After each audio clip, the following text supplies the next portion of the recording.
Okay, to do this next excellence question with maximum area, you have to practice these, but they're all very, very similar, except, this one is a little extra of a problem because you basically have to realize that you're dealing with a right angle triangle.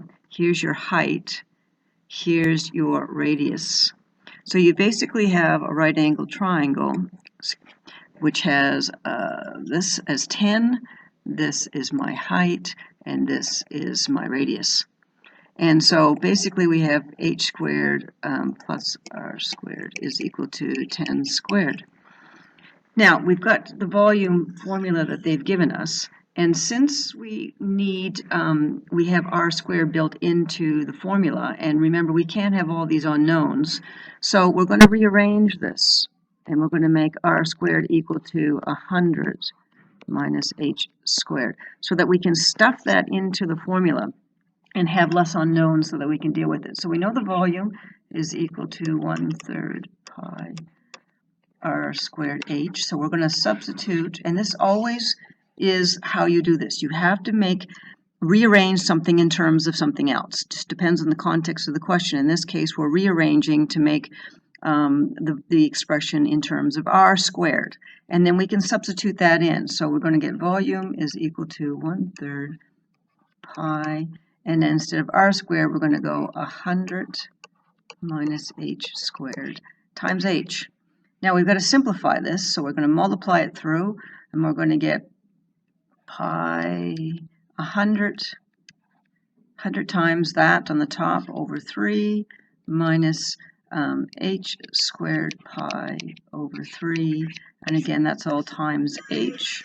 So we're going to then multiply that all through, so we're going to have 100 pi h over 3 minus, now that times that is going to give me h cubed pi over 3. So that's the volume. Now we have to maximize that. So we know that to maximize this, first of all, we're going to have to differentiate it, and then we're going to have to make it equal 0. So differentiating this is going to make this basically the h is just going to go away because that's our x, right?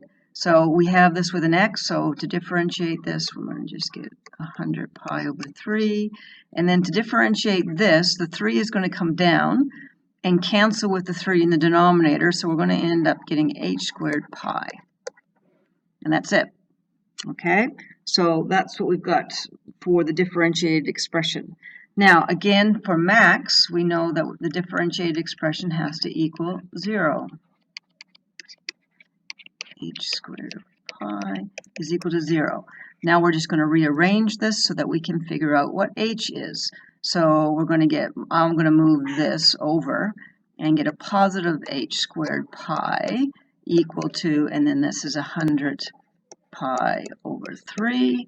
And then I'm going to divide everything by pi. And those pi's are going to cancel, and it's going to give me h squared is equal to 100 over 3. And I work that out, and I take the square root of that, and I get h is going to be approximately 5.77. Now, all I need to do is find r, so I can go back up into this formula here. So h squared plus r squared, what's it equal? Equals 100. We know what h is now. It's 5.77 squared plus r squared is equal to 100. And you will be able to work that out and find your r.